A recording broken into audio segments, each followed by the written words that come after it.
स्वागत है एक बार फिर से आपके अपने YouTube चैनल माइनिंग मिस्ट्री में। आज के इस वीडियो में हम एक वैकेंसी से रिलेटेड वीडियो देखने वाले हैं। वैकेंसी जो है वो दामोदर वैली कॉर्पोरेशन की तरफ से वैकेंसी रिलीज की गई है। बहुत सारे डिपार्टमेंट के लिए वैकेंसी है, जैसे कि माइनिंग, इलेक्ट्रिकल, मैकेनिकल, सिविल, लेकिन हम लोग बेसिकली फोकस करेंगे माइनिंग के वैकेंसी के बारे में।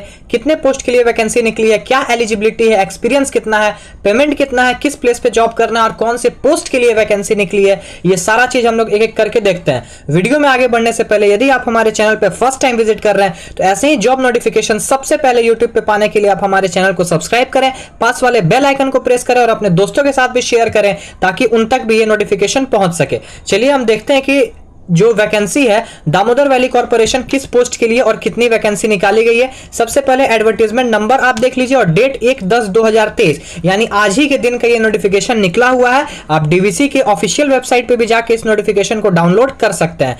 वीडियो में आगे बढ़ने से पहले मैं आपको पहले ही बता दूं कि एलिजिबिलिटी इसका ये है, गेट 2023 जिन्होंने दिया है बस वही इस पोस्ट के लिए अप्लाई कर सकते हैं। एग्जीक्यूटिव ट्रेनिंग का पोस्ट है, ठीक है, ग्रेजुएट इंजीनियर्स एग्जीक्यूटिव ट्रेनिंग, ठीक है। दामोदर वैली कॉर्पोरेशन के बारे में पहले हम लोग जानते हैं। दामोदर वैली कॉर्पोरेशन एक पूरा का पूरा गवर्नमेंट ऑफ इंडिया का कंपनी है। किसके अंडर में आता है? ये मिनिस्ट्री ऑफ पावर के अंडर में आता है, जिसका हेडक्वार्टर कहां है? कोलकाता में। और इसका फील्ड जो है कहां है? वेस्ट बंगाल और झारखंड में ये इसका जो लोकेटेड है इसका वर्क प्लेस, ठीक है। तो आपको अगर जॉब मिलेगा तो वेस्ट बंगाल और झारखंड में मिलेगा। आपका जो कंपनी होगा उसका हेडक्वार्टर कोलकाता में होगा। ऑनलाइन एप्लीकेशन आपको करना है। ग्रेजुएट इंजीनियर आपका पोस्ट है। एग्जीक्यूटिव ट्रेनिंग के लिए कौन कौन से डिसिप्लिन में? Mechanical, electrical, civil, C&I, IT and mining through GATE 2023। GATE 2023 जो बच्चे दिए हैं वो इस वीडियो को आगे देखें और जिन्होंने नहीं दिया है उनके काम का ये वीडियो नहीं है तो वो इस वीडियो को स्किप कर सकते हैं, ठीक है। ये डीवीसी के बारे में कुछ है, इतना हम लोग को नहीं जानना है। अब देखिए, इंटरेस्टेड एलिजिबल कैंडिडेट जो है वो ऑनलाइन एप्लीकेशन डीवीसी के वेबसाइट पे जो है वो फिल कर सकते हैं। www.dvc.gov.in करियर सेक्शन में जाके, रिक्रूटमेंट नोटिस में जाके आप इस फॉर्म को फिलअप कर सकते हैं, इस PDF को देख सकते हैं। इसके अलावा और कोई मोड से अगर आप फॉर्म भरेंगे तो वो आपका फॉर्म क्या हो जाएगा? रिजेक्ट हो जाएगा, ठीक है। अब हम लोग टोटल पोस्ट देखते हैं किसके लिए कितना पोस्ट है। एग्जीक्यूटिव ट्रेनिंग माइनिंग के लिए टोटल 10 पोस्ट निकाली गई हैं, जिसमें से आधा जो है 5 general, OBC non creamy layer का 2, क्रीमी लेयर को सीट नहीं है, SC 1, ST 1 और EWS 1। टोटल 10 कैंडिडेट को सीट है। No reservation for PWBD candidate. Physical handicapped candidate के लिए कोई भी सीट नहीं है। टोटल 10 सीट है माइनिंग डिसिप्लिन के लिए। दूसरे ब्रांच के लिए भी देख लेते हैं। मैकेनिकल के लिए टोटल 29 सीट है, इलेक्ट्रिकल के लिए 37, सिविल के लिए 11, C&I के लिए 2 और IT सेक्टर के लिए टोटल 2 सीट है। अब आगे इस वीडियो में हम लोग सिलेक्शन प्रोसेस देखते हैं, एज देखते हैं, पेमेंट देखते हैं, सारा चीज आपको एक एक करके बताते हैं, ठीक है। स्केल ऑफ पे जो आपका रहेगा 7th पे रिवीजन के अकॉर्डिंग आपको पेमेंट मिलेगा। 56,100 से लेकर 1,77,500 आपका पे मैट्रिक्स लेवल 10वां होगा और 7 CPC के अकॉर्डिंग M2 ग्रेड के अकॉर्डिंग आपको पेमेंट जो है वो दिया जाएगा। एलिजिबिलिटी क्राइटेरिया पे आप फोकस करते हैं हम लोग। सबसे पहले तो वैलिड मार्क्स होना चाहिए गेट 2023 में।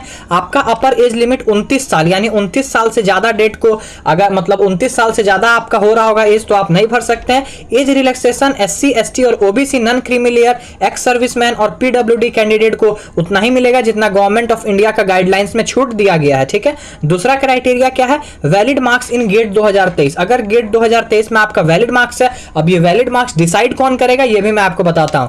The candidate should have appeared in the corresponding paper of GATE 2023। अगर कोई बच्चा 2022-2021 में गेट अपीयर किया है वो ये बच्चे फॉर्म नहीं भर सकते हैं, सिर्फ गेट 2023 वाले भर सकते हैं, ठीक है। The qualifying marks shall be as declared by the GATE 2023 organisation institute GATE 2023 का आपका क्वालिफाइंग मार्क्स जो है वो डिसाइड करेगा। और इस पॉइंट में देखिए यहाँ पे साफ साफ लिखा हुआ है, यहाँ पे साफ साफ लिखा हुआ है कि जो 2022 के कैंडिडेट है वो नहीं भर सकते हैं, सिर्फ 2023 वाले कैंडिडेट ही भर सकते हैं। अब हम लोग और कुछ इसका एलिजिबिलिटी क्राइटेरिया देखते हैं। ये आपका है कि अब टोटल आपको किसमें कितना आपका इंजीनियरिंग डिसिप्लिन एज एडवर्टाइज्ड है और कॉरस्पॉन्डिंग गेट पेपर कोड। सीधा हम लोग चलते हैं mining, executive training mining, post क्या है? माइनिंग इंजीनियर और कोड क्या है? MN। गेट का ये कोड है MN होना चाहिए। आगे बढ़ते हैं एसेंशियल क्वालिफिकेशन में सीधा हम लोग चलते हैं माइनिंग के पेपर पे। माइनिंग में आपका है full time bachelor degree in engineering और technology in mining engineering from AICTE approved आपका कॉलेज होना चाहिए और विथ नॉट लेस देन 65%। अगर आप general, OBC non creamy layer और और ईडब्ल्यूएस है तो आपका बीटेक में कम से कम 65% स्कोर होना चाहिए, और यदि आप एससी एसटी और पीडब्ल्यूडी कैंडिडेट है तो 60% होना चाहिए। हालांकि माइनिंग में पीडब्ल्यूडी के लिए कोई सीट नहीं है, एससी एसटी वाले 60% में भी आप एलिजिबल हैं, ठीक है। जनरल ईडब्ल्यूएस और OBC non creamy layer 65%, SC ST जो है वो 60%। अब आगे इस वीडियो में देखते हैं रिलैक्सेशन एंड कंसेशन। रिलैक्सेशन मैंने आपको बता दिया, जैसा कि गवर्नमेंट ऑफ इंडिया का गाइडलाइंस है, ओबीसी नॉन क्रीमी लेयर को 3 साल और एससी एसटी कैंडिडेट को 5 साल का आपको जो है वो एज रिलैक्सेशन मिलेगा।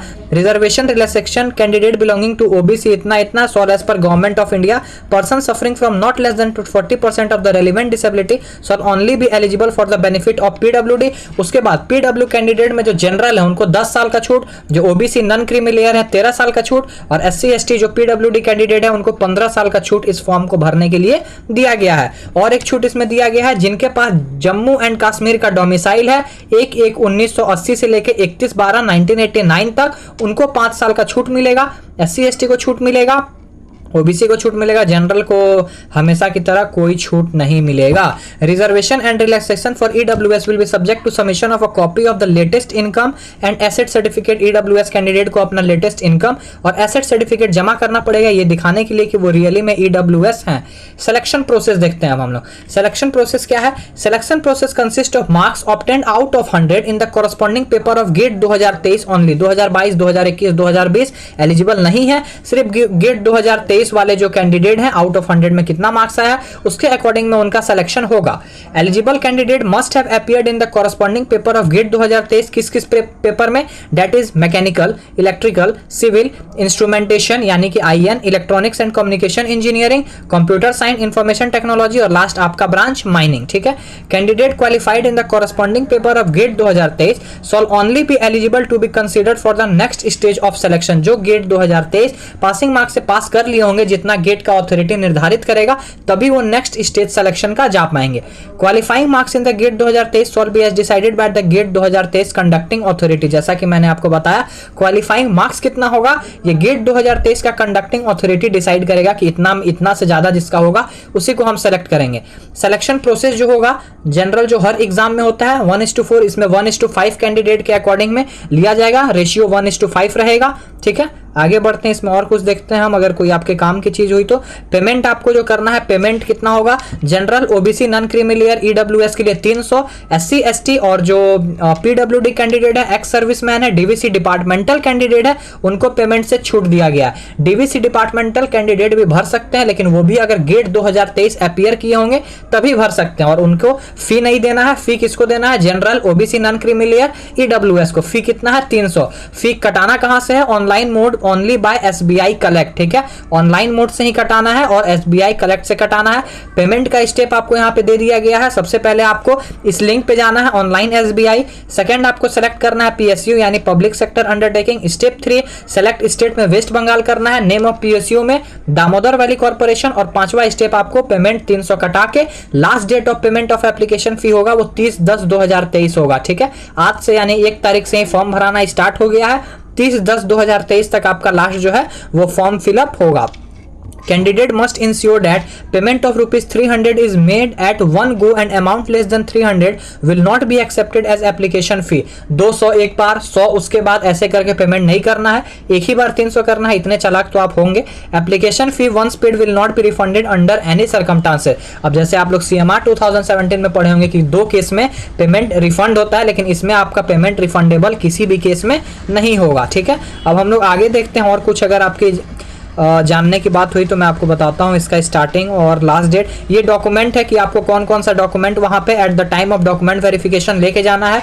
Print out of online application form, original GATE 2023 का score card, proof of date of birth जिसमें आपका 10th बोर्ड सर्टिफिकेट रहेगा या फिर 10th passing certificate and marksheet, 10, 12 diploma, BE, BTech semester wise और ईयर वाइज सबका, degree provisional, SC ST certificate, EWS certificate, ये सब तो लेके जाना ही है। No objection certificate, 4 colour passport size photo और आइडेंटिटी प्रूफ आपको लेके जाना है, जिसमें Aadhaar card, passport, driving licence, voter ID ये सब इंक्लूड है। अब कुछ इंपॉर्टेंट इंस्ट्रक्शन बताते हैं। मोड ऑफ एप्लीकेशन जो होगा 1/10/2023 से, जैसा कि मैंने आपको बताया, 11 बजे सुबह से लेकर कितना बजे तक आपको closing date of online application है 30/10/2023। www.dvc.government.in पे ही आपको जो है क्या करना है, रजिस्टर करना है। क्लोजिंग डेट ऑफ पेमेंट का क्लोजिंग डेट भी 30/10/2023 रखा गया है। किसी भी तरह का और मोड एक्सेप्टेबल नहीं होगा, कहीं से और आप पेमेंट करेंगे एसबीआई को छोड़ के वो भी एक्सेप्टेबल नहीं होगा। बस यही सब बात है। आशा करता हूं कि आपको क्लियर हो गया होगा वैकेंसी के बारे में। अब जो एलिजिबल कैंडिडेट हैं वो इस पीडीएफ को अच्छे से देख लीजिए, और अगर आप एलिजिबल हैं तो काइंडली फॉर्म को भर दीजिए। 30 तारीख तक समय है फॉर्म भरने का, लेकिन जितना जल्दी हो सके आप भर दीजिए। और हमारे चैनल पे हैं तो ऐसे ही इन्फॉर्मेटिव वीडियो देखने के लिए हमारे चैनल को सब्सक्राइब करें, और अपने दोस्त और कलीग्स फैमिली के साथ भी हमारे चैनल को शेयर करें। मिलते हैं नेक्स्ट वीडियो में नेक्स्ट किसी इन्फॉर्मेटिव जॉब अलर्ट के साथ, या फिर हमारे एमसीक्यू के लेटेस्ट अपडेट के साथ। टिल देन, जय हिंद, जय भारत, टेक केयर। वीडियो में बने रहने के लिए आप सभी का बहुत बहुत धन्यवाद। ऐसे ही माइनिंग मिस्ट्री चैनल पे अपना सपोर्ट बनाए रखें, और माइनिंग इंडस्ट्री के लेटेस्ट न्यूज़ और डेवलपमेंट से अप टू डेटेड रहने के लिए आप हमारे चैनल को सब्सक्राइब करें और बेल आइकन को जरूर प्रेस करें, ताकि आपसे कभी भी कोई भी अपडेट मिस ना हो पाए।